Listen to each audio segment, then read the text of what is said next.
Okay, well, thank you very much. Ito po, si Nico Fabian.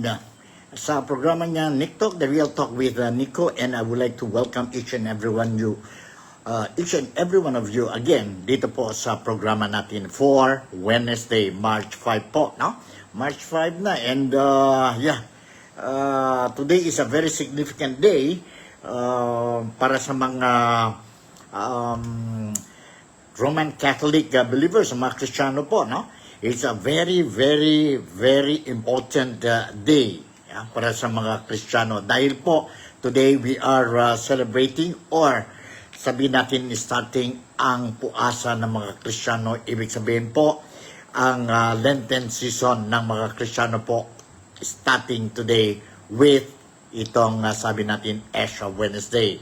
And of course, sa mga Muslim brothers and sisters natin, I think, if I'm not mistaken, some countries, this is the fourth day of fasting month nila, ang Ramadan Puasa. And in Malaysia, I think this is the fifth or the fourth day also, no? Fourth day of the fasting month of Islam or Ramadan Puasa. So today, medyo delay tayo sa programa natin dahil po may mga obligasyon tayo bilang isang Kristiyano. Mayroon tayong obligasyon. I attended the Mass as early as 6 o'clock in the morning.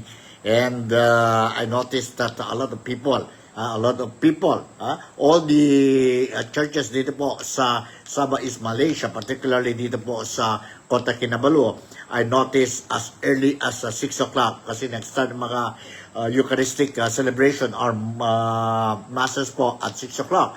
Mayroon 6 o'clock and mayroon na noon time and mayroon din na mamayang hapon po and mamayang gabi po to start the celebration or observance of the Lent season ng mga Kristiyano.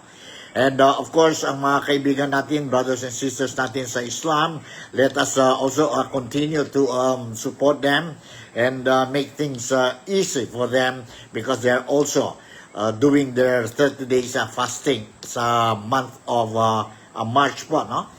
They are celebrating or observing the Ramadan Puasa or fasting month po. So today I'll be touching more on what is Lent. What is Lent? Ano ba ang Lent po? Why do we have to fast po, no? And of course, para sa mga Filipinos, no?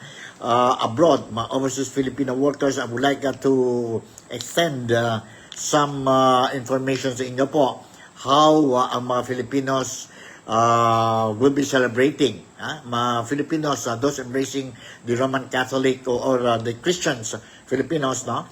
How we will be observing our Lenten season. And dito po ang mga news natin po tungkol sa start of Lenten season. Sabihin natin na to start ang Lenten season, mag-start talaga yan po sa Ash Wednesday. This season of Lent, mga kaibigan, mga brothers and sisters ko po, no? The Catholic faithful are called to establish a meaningful relationship with God. This is the time wherein we are called to establish a meaningful relationship with our Creator or with our Lord. Si Father Jerome Ceciliano, a spokesman of the Archdiocese of Manila or RCAM, yesterday said, Lent is a period marked by a call for reconciliation and conservation. Reconciliation and conservation po, no? Sabi si Father Jerome. Sabi niya, the season underscores the need to take account of ourselves and to reestablish a meaningful relationship with our God. See, Father Jerome also said it is also a time for deep reflection, prayer, and sacrifice. He said the traditional activities related to the observance of the Lenten season, particularly during the Holy Week, is an opportunity for Catholics to have a better understanding of their faith and have a closer bond with our Creator or God. People are reminded of the suffering, death, and resurrection of our Savior, Jesus Christ. Today, ngayon po, Ash Wednesday. Today, Ash Wednesday, marks the beginning of 40-day Lenten season or 40 days of fasting. When ash is put on the forehead, sa atin po, it is an outward sign that people are sinners. During this period, mga kaibigan, those belonging to the age group of 18 to 60 years old, 18 to 60 years old are required to fast. 18 to 60 years old are required to fast. During abstinence, Catholics abstain from eating meat during Ash Wednesday, Good Friday, and all Fridays of Lent. In other words, today, dapat mag-abstain tayo po. Ang karne, Good Friday, the same thing, and all Fridays po. No? All Fridays during the Lenten season, we have to abstain from meat. Ito ang sacrifice natin po, no? Just as a reminder lang. Catholics are called to fast and to abstain as form of penitential practices in order to express our longing for the divine. These are expression of self-denial and self-discipline with a view to imitating Jesus, who fasted, abstained, and prayed in the desert for 40 days. Sabi nga si Father Jerome, no? He is reminding us po. So yun po, kailangan din tayo po to observe itong Lenten season natin or fasting season natin po, no? That started today hanggang sa last day of fasting, and that is the resurrection of Jesus Christ po, no? Resurrection of Jesus Christ after 40 days po. Now, it will remind us kung paano ang Panginoon natin did his sacrifices for the sake of saving sa atin po, mga sinners. So, each and every one of us, Roman Catholic Christians, let us observe this fasting month for 40 days. Let us make it a solemn one. Make it a solemn one. Yan po. That is the message that I would like to pass today po sa mga followers ko po. No? Sa mga followers. So those who do not embrace the Roman Catholic faith, or mga non-believers, Christians, or people who doesn't believe Christianity po, no? Na I would like to appeal, let us also cooperate with those who are observing the fasting month po, March and April. So ngayon, together po with Islam and Christianity, together we are doing our fasting. Ibig sabihin, this is the month of fasting. In other words, this is the time for us to forgive and forget. Forgive and forget. Put it in mind. This is the time for us to reflect, think back about the past, and kung mayroon man people who offended us, let us forgive them and let us forget. By forgetting, it means po, genuine ang sabihin natin, genuine na pagka-accept natin ang apologies ng those people who offended us po. Love our neighbor. Love thy neighbors as you love yourself. Ganun lang yan po. So, okay, let's move on with our, sabihin natin, programa dito po sa Nick Talk, the Real Talk with Nico. And this time around, I would like to share with you, kasi mayroon din tayong mga kaibigan expecting talaga po na I will be reporting sa inyo some activities, political activities dyan po sa Pilipinas. Dahil ang Pilipinas is now on the way to midterm election. And that will be on May 12th. That will be on May 12 po. Wherein ang mga Filipinos, especially qualified voters, now they will be selecting ang new set of 12 senators po to be sitting as senator dyan sa Pilipinas po after ang May 12 midterm election. At the same time, we will also be electing or choosing our new set of public servants po, elected public servants from congressmen, governors, vice governors, assemblymen, provincial assemblymen siguro po, and then party list representatives, and then we have the city and municipal mayors and vice mayors, as well as itong sabihin natin mga city and municipal councilors po. No? So, kailangan talaga po, I have to share with you ang mga latest activities tungkol sa political activities dyan sa Pilipinas in order for you to be able to make a wise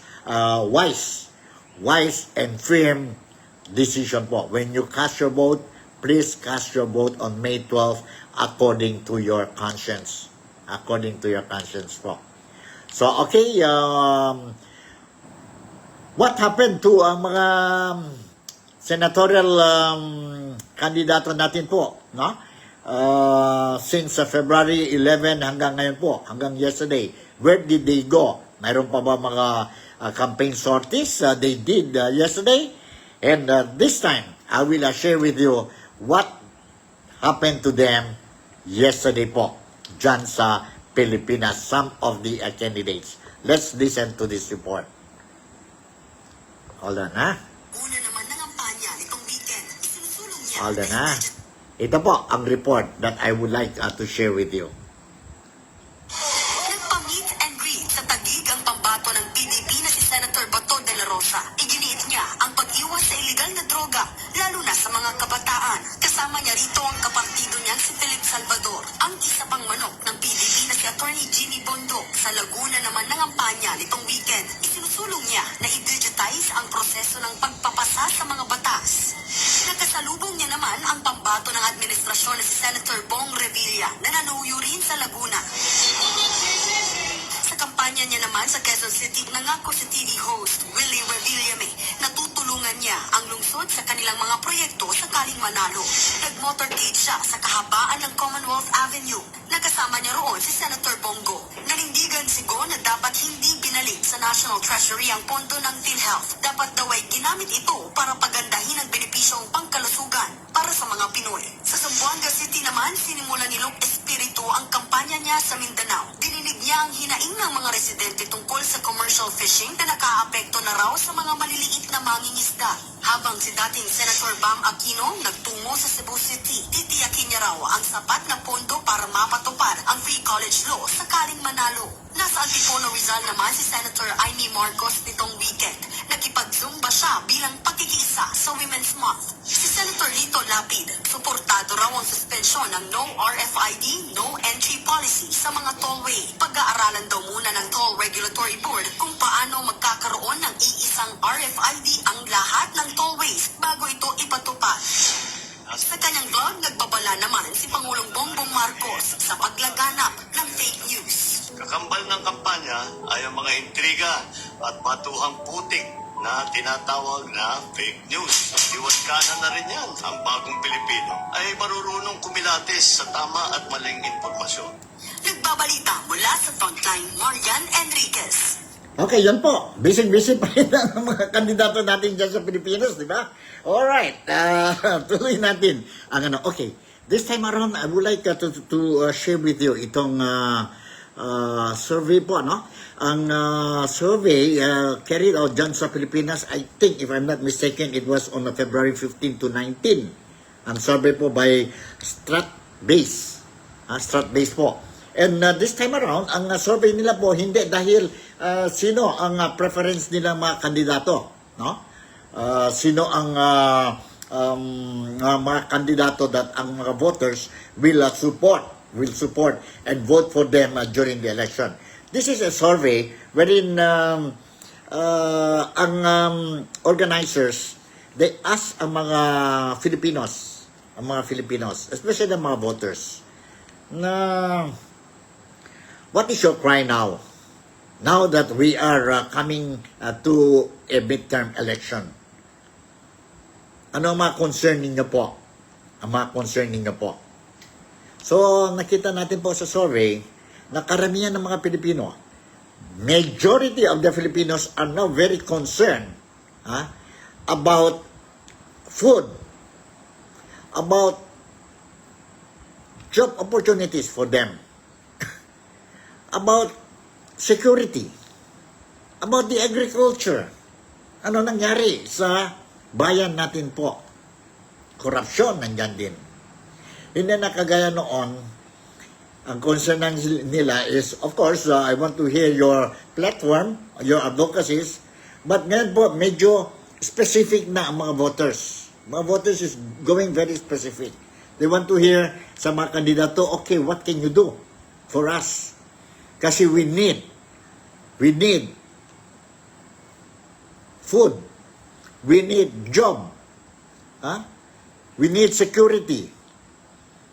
Diyan po ang clamor ng mga voters ngayon po. Let's listen to this survey carried out by Stratbase yata yun no? From February 15 to 19 po. And I strongly believe po na ganito talaga yun po. Yun ang concern ng mga voters ngayon. Because I also did my survey dito sa Sabah, dito sa Kota Kinabalu, specifically dito sa Kota Kinabalu. I asked ang mga kaibigan natin po, especially mga voters, mga voters, Filipino voters dito po, I asked them, ano ang mga concern natin ngayon? Concern ba tayo? Yun ano talaga, mga kandidato will be giving us promises and concern tayo kung gwapo ba yun, handsome ba yun kandidato, mayaman ba yung kandidato o what not po, no? O what not. So, ngayon naiba na ang sabihin natin opinion, naiba na ang feelings ng mga voters po. And let's listen to this. I don't know if you also follow me or you will agree with how I reacted to this report. Nandito po, let's listen to this survey carried out by Stratbase yata. Stratbase. Hold on, Let's listen to this. Can really support the needs of their family.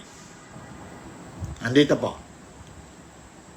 Yes, in Stratbase, we do this regular tracking of issues important sa mamamayan, and in this case, specifically to voters. It really reflects what are their concerns sa pang-araw-araw nilang kabuhayan, and it reflects also that really the prices of food, basic commodities, especially rice, has really affected the lives of our people. So they speak of food security. Yes. And critical to that is not really they want na itanim natin. Sa kanila is access. Kaya it's food security. Access at a more affordable price. And I tie it up also to the reality na ang ibig rin na hinihingi ay yung sana may mas maganda silang mga trabaho at magandang kita. So they're not asking for higher wages but the opportunity to work and find an income that can really support the needs of their family. Based sa survey nyo, When you look at national surveys to truly be reflective of the Filipino nation, majority of our people are what we call people in social class B. These are people living in relative poverty. That means they have regular income, but their income is not enough to deal with the realities of day-to-day living. Pagkain, maybe kalusugan, pag-aaral ng mga anak nila. So any increase on basic commodities, prices, tulad nga ng pagkain ng bigas, baboy, manok, talagang tinatamaan sila. Actually, Kaya yun, magandang halimbawa yun. So makita nating nagbigay suporta ito sa isang kandidato. Kasi nga, hindi na hinahanap. Of course, maaari naman hindi hinahanap ng tao yung exactly that price, pero sana malapit-lapit to that price. So, it's good for government to realize also that may pagkukulang ang kanilang mga intervention sa social needs ng tao and do something Alright? Alright, yan po. No? Totoo yan po. For me, I strongly believe. Kasi I also did my survey dito sa Kota Kinabalu. At yan ang gusto ng mga tao po. No? Ang mga tao. Let's listen from the person who carried out this survey po. Ha? Filipino voters Hold in on. the May 12 midterm elections.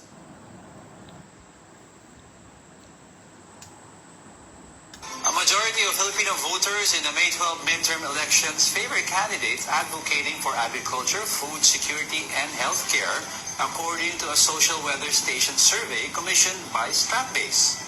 Conducted from February 15 to 19, the survey found 90% of respondents support candidates prioritizing agriculture and food security. Similarly, 90% back those strengthening the healthcare system. Job creation remains a priority, with 89% supporting candidates pushing for employment. Other key concerns include workers' rights and OFW welfare, poverty and hunger reduction, and controlling prices of basic goods. Yan po. No? Yan po. Ang concern ng mga voters ng mga Filipino.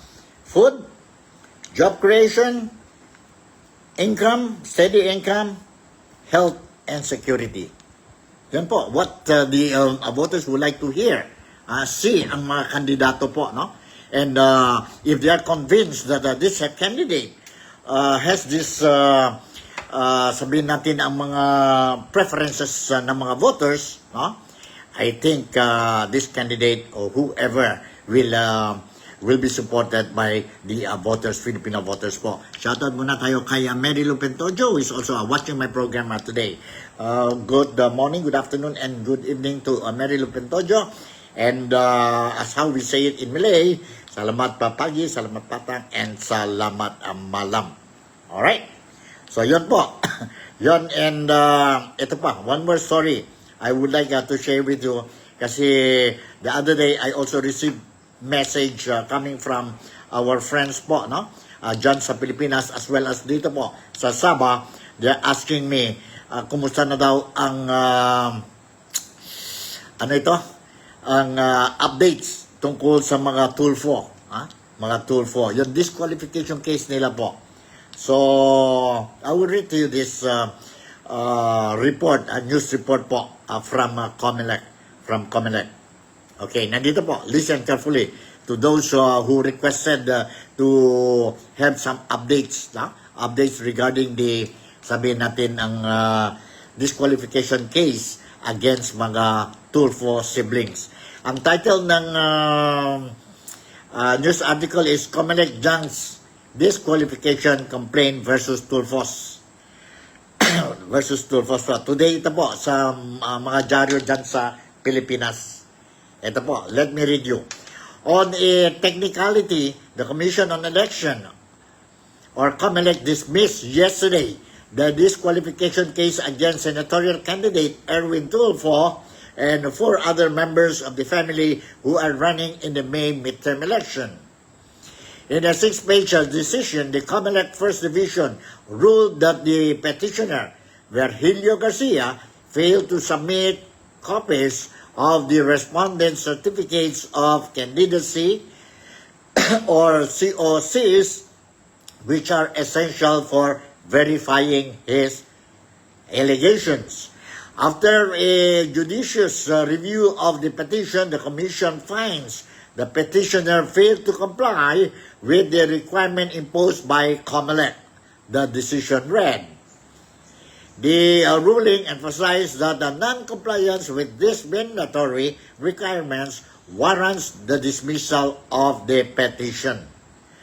COMELEC Chairman George Garcia said the case was dismissed on a technicality rather than on its merits, as the submission of COCs is a fundamental evidence of disqualification cases. However, he noted that several legal remedies remain available for the petitioner.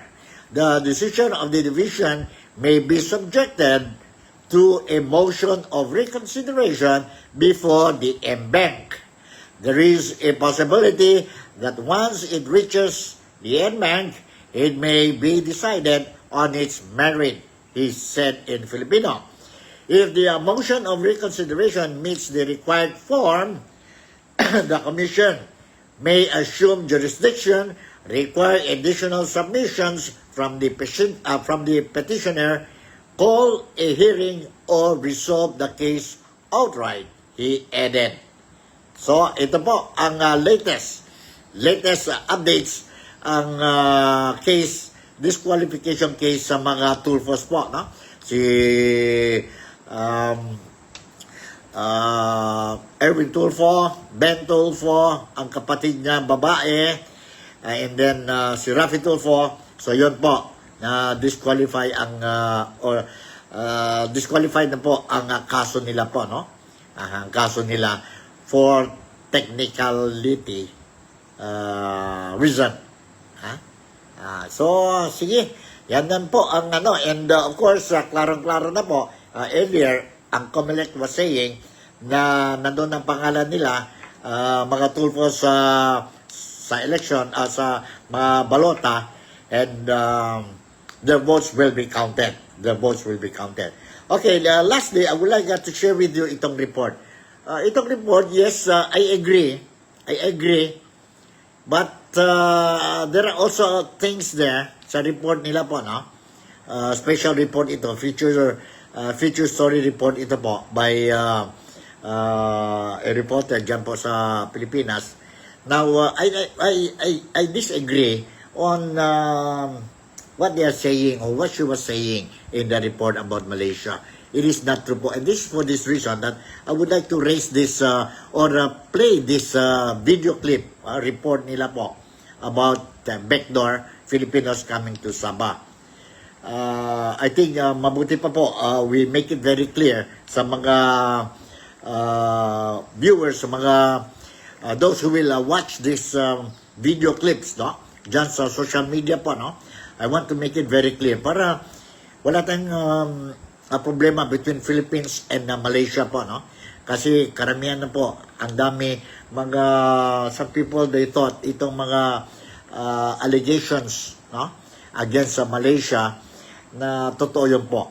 I for one, I can vouch, I can stand and tell you that it is not true po. Dahil po sa unang-unang intro ng report nito po, ang video po, they mention about maltreatment of Malaysians to the Filipinos po. Yun nahuli mga illegal Filipino immigrants sa Sabah or dito sa Malaysia po. There is no such thing po. No? In fact, ang Malaysian government, I've been here more than half of my life. Nakita ko po, ang Malaysian government, no, are very concerned about the welfare and interest of the illegal Filipinos despite they violated the country's immigration laws. They treat illegal immigrants as human beings and not otherwise as claimed by some people po.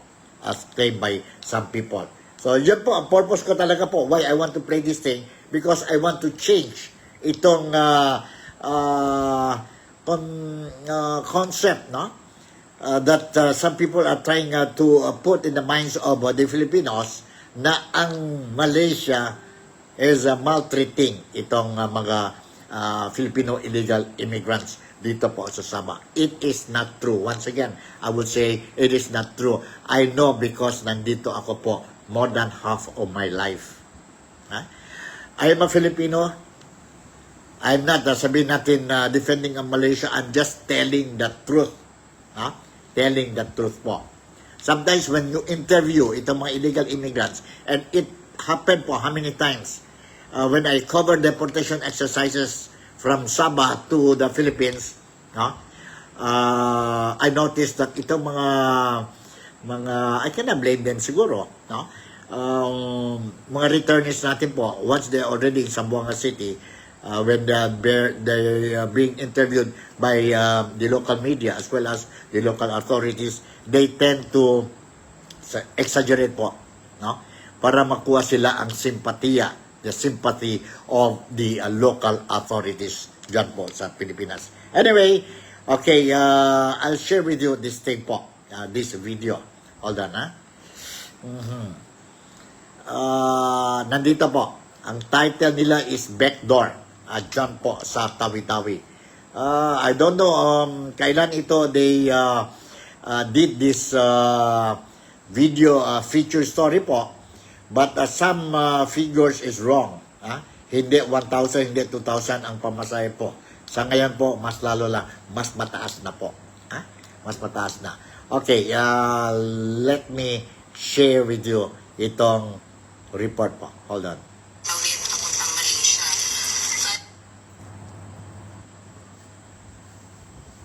Hold on, Mag full screen tayo po para at this okay na okay. Noong dekada 70, exit point ito ng mga aktivista. Ilang oras lang, nakatungtong ka na kasi ng Malaysia. Paano ba ang biyahe rito at bakit marami ang tumatakas gamit ang daan na ito?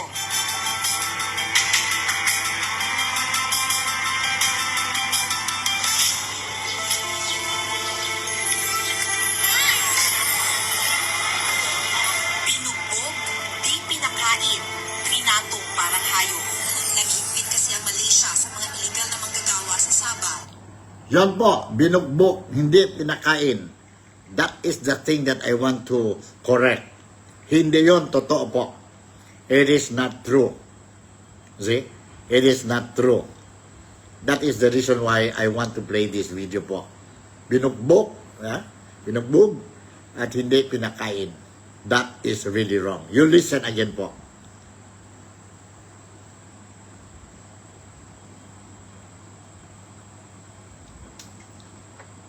Alright, sandali. Noong dekada 70, exit point ito ng mga aktivista. Ilang oras lang, nakatungtong ka na kasi ng Malaysia.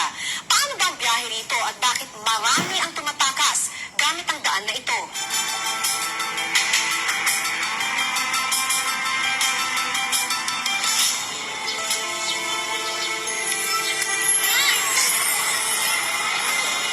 Binugbog, di pinakain, trinatong parang hayop. Naghigpit kasi ang Malaysia sa mga iligal na manggagawa sa Sabah at libu-libong Pinoy ang ginulong at diniport. Pero nagulat ako sa aking nalaman nang bumalik ako sa Tawi-Tawi. Sa kabila pala ng paghihigpit, marami pa rin pumapasok sa Malaysia sa pamamagitan ng iligal na paraan. Ito ang tinatawag na backdoor ng Pilipinas. Nandito daw sa bayan ng Bangkero, nag-iipon-ipon yung mga taong sasakay para makatawid papuntang Malaysia. Parang iipon-ipon sila doon, tapos hinihintay nila kung maganda yung panahon kasi hindi sila makabiyahe kung umuulan masyado daw kasi malakas yung alon.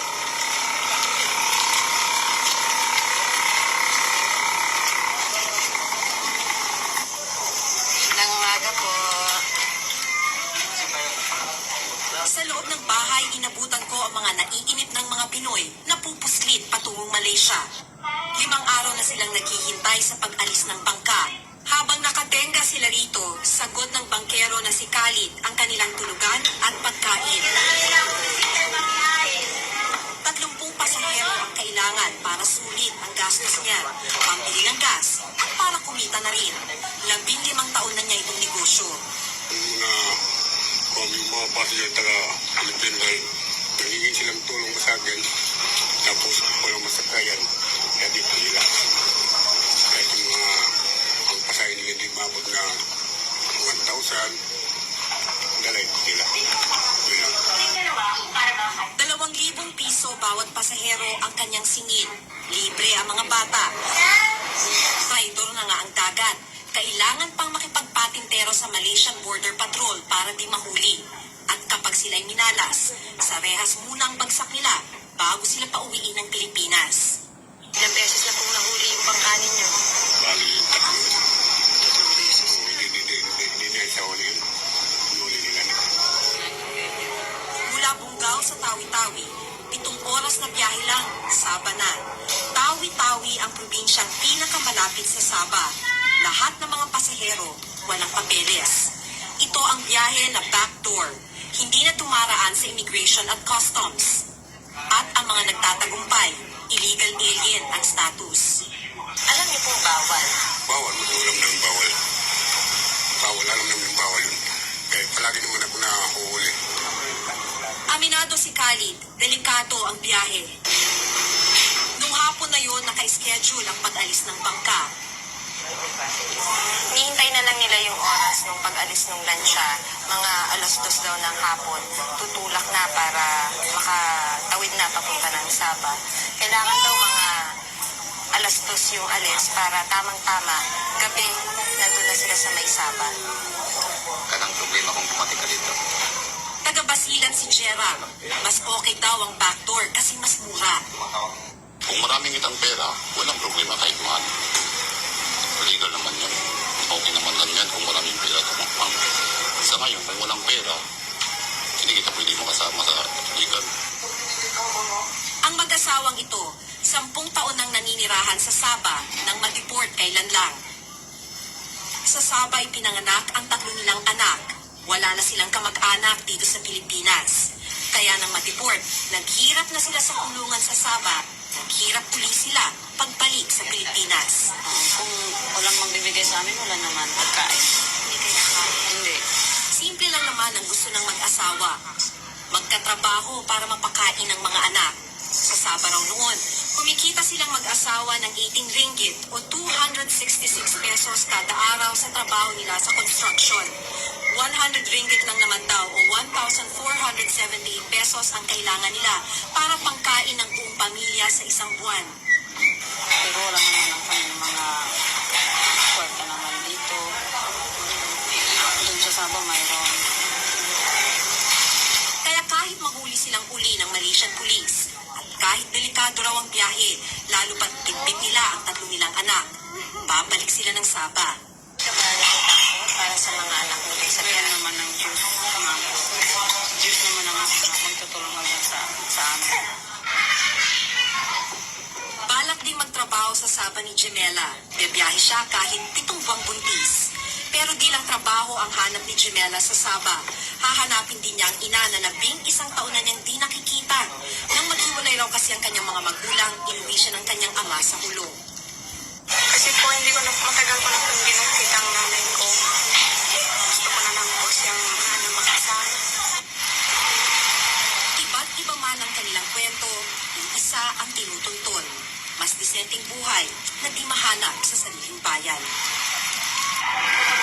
Bandang hapon, malapit na sa takdang oras ng pag-alis, bumalik si Khalid sa bahay. Tutuloy po ba tayo? Hindi ba tatuloy mo? Bakit po? Tingnan natin dahil ang karamihan passenger utang.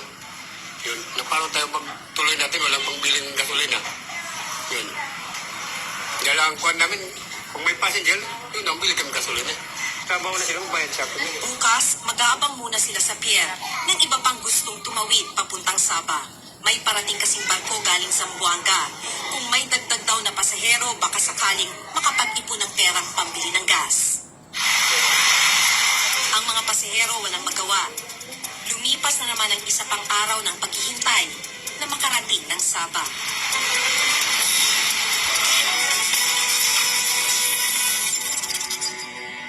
Yan po.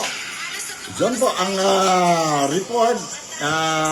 It was posted sa social media po. And of course, may mga detalles, totoo yun po. But one thing, I just want to make it very clear sa mga viewers ng itong video clip po. There is no such thing as the Malaysian authorities or the Malaysian government are maltreating itong mga kababayan natin po dito sa Sabah in the event na nahuli sila, nasa preso sila po. In fact, there is a budget by the government of Sabah, no? More than 1 million yata yon po for the food ng mga illegal immigrants sa temporary detention centers po, no? No such thing as that they are not being fed. There's no such thing po. Medication, meron sila po. If they are sick, the authorities, jail authorities will bring them to the hospital for medication po. There is no such thing as maltreatment. This I can say and I can watch. I can stand by my word po because I saw how the Malaysian government are treating. It's a very normal for any country. for any country. They don't like illegal immigrants po because marami talaga mga risk, mga negative factors po, no? Once you accept illegal immigrants or recognize mga illegal immigrants po sa nation na whatever nation po, even sa United States ngayon po, si President Donald Trump is clearing itong lahat mga foreigners ng TNT, tago ng tago, no? And yes, maski sa Pilipinas din po, we don't want mga Pogo, mga Chinese dyan sa Pilipinas po staying, overstaying, or maybe they are staying there because they managed to get fake documents po, no? Ayaw talaga ang gobyerno po presence of illegal immigrants sa nation po nila, no? Sa nation po nila. Normal lang yan po. And talking about life in Sabah, if life is not in Sabah is okay na din po, provided you are here working legally po. You have a work permit, you will be properly protected by not only by the Malaysian government based on the constitution nila, but well, of course, ang Philippine government will also protect in the event may problema itong mga Filipinos dito legally staying and working sa Malaysia po. And who is benefiting itong backdoor trip para sa Sabah po? Ang mga illegal immigrants po, mga illegal recruiters po. Mga illegal recruiters. They will give a lot of promises po, no? Sa mga biktima nila po, saying that ang buhay sa Sabah maganda, very easy to find a job, and maganda ang futuro sa Sabah. That is not true. True lang yan po if you are working here legally. If you are working here legally, you came in sa Malaysia with the proper documents po, then wala tayong problema. Wala tayong problema. So please don't believe sa mga illegal recruiters dyan sa Pilipinas po. Risky? Yes, it is very risky to cross the open sea po between Philippines and Sabah. No? Open sea yun po. Delikado yun po. Especially if you are bringing mga bata po with you. So, yun lang po. This is the reason why I want to say something and show to you itong video clip that I saw sa social media po. Yan sa Facebook. Para hindi ba, no?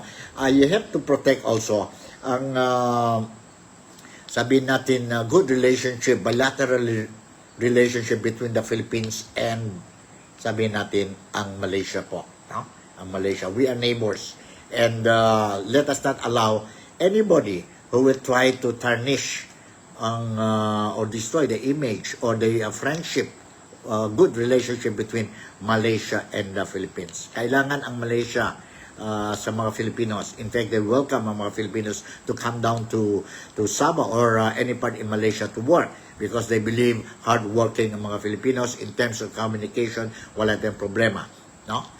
And relationship between the governments, okay na okay po. Okay na okay. Okay. The question na whether makano ang pamasahe po, the latest that I heard,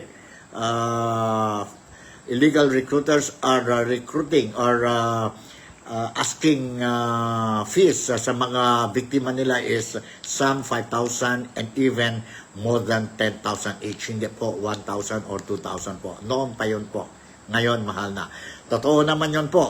Sa video, somebody was saying na walang pera. If you go in a legal way to come to Malaysia po, mahal talaga po. It can reach as far as 100,000,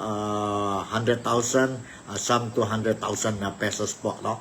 But through the back door, although I'm not encouraging, through the back door, it is cheaper po. No? It is cheaper.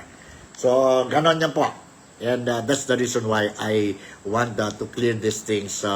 Ito when I saw the video clip dyan sa Facebook, sabi ko, I have to do something here. Kasi mahirap na po. Unnecessary problems, quarrels between Malaysia and the Philippines dahil lang po ang report po is not, sabihin natin, hindi naman na fake news yun po, no? Exaggerated lang po. Exaggerated lang. So, siguro hanggang dito na lang ang programa ni Nico, ang Nick Talk, The Real Talk with Nico, and I hope in one way or the other, I manage to give you the latest updates sa political activities dyan sa Pilipinas. And of course, I hope I also managed to entertain you for the past few minutes, no? Or maybe 1 hour or 1 hour plus.